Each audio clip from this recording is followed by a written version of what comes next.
اے پیغمبر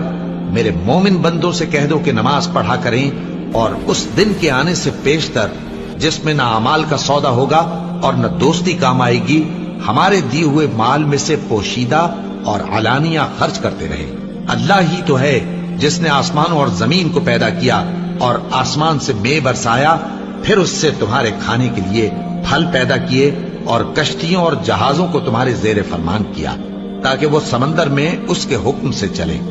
اور نہروں کو بھی تمہارے زیر فرمان کیا، اور سورج اور چاند کو تمہارے لیے کام میں لگا دیا کہ دونوں دن رات ایک ڈگر پر چل رہے ہیں، اور رات اور دن کو بھی تمہاری خاطر کام میں لگا دیا،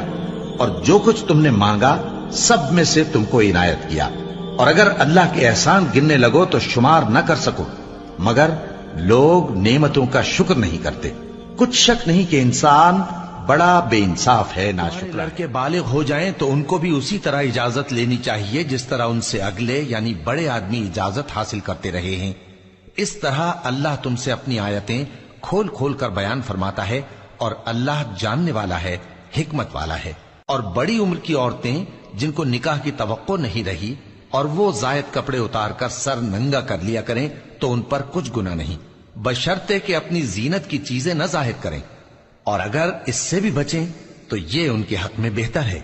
اور اللہ سنتا ہے، جانتا ہے۔ نہ تو اندھے پر کچھ گناہ ہے اور نہ لنگڑے پر اور نہ بیمار پر اور نہ خود تم پر کہ اپنے گھروں سے کھانا کھاؤ یا اپنے باپ دادا کے گھروں سے یا اپنی ماؤں کے گھروں سے یا بھائیوں کے گھروں سے یا اپنی بہنوں کے گھروں سے یا اپنے چچاؤں کے گھروں سے یا اپنی پھوپھیوں کے گھروں سے یا اپنے ماموؤں کے گھروں سے یا اپنی خالاؤں کے گھروں سے یا اس گھر سے جس کی کنجیاں تمہارے ہاتھ میں ہوں یا اپنے دوستوں کے گھروں سے، اور اس کا بھی تم پر کچھ گناہ نہیں کہ سب مل کر کھانا کھاؤ یا جدا جدا۔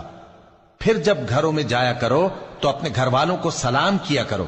یہ اللہ کی طرف سے مبارک اور پاکیزہ تحفہ ہے۔ اس طرح اللہ اپنی آیتیں کھول کھول کر بیان فرماتا ہے تاکہ تم سمجھو۔ مومن تو وہ ہیں جو اللہ پر اور اس کے رسول پر ایمان لائے، اور جب کبھی ایسے کام کے لیے جو جمع ہو کر کرنے کا ہو پیغمبر کے پاس جمع ہوں تو ان سے اجازت لیے بغیر چلے نہیں جاتے۔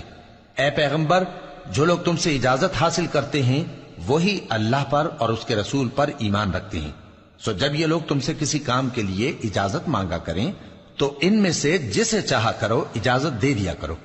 اور ان کے لیے اللہ سے بخشش مانگا کرو، کچھ شک نہیں کہ اللہ بخشنے والا ہے، مہربان ہے۔ مومنو،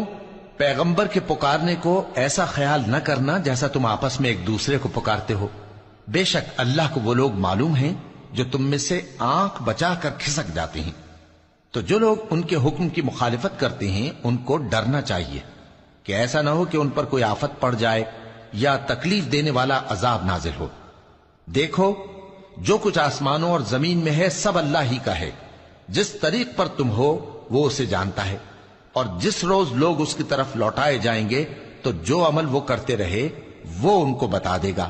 اور اللہ ہر چیز سے واقف ہے۔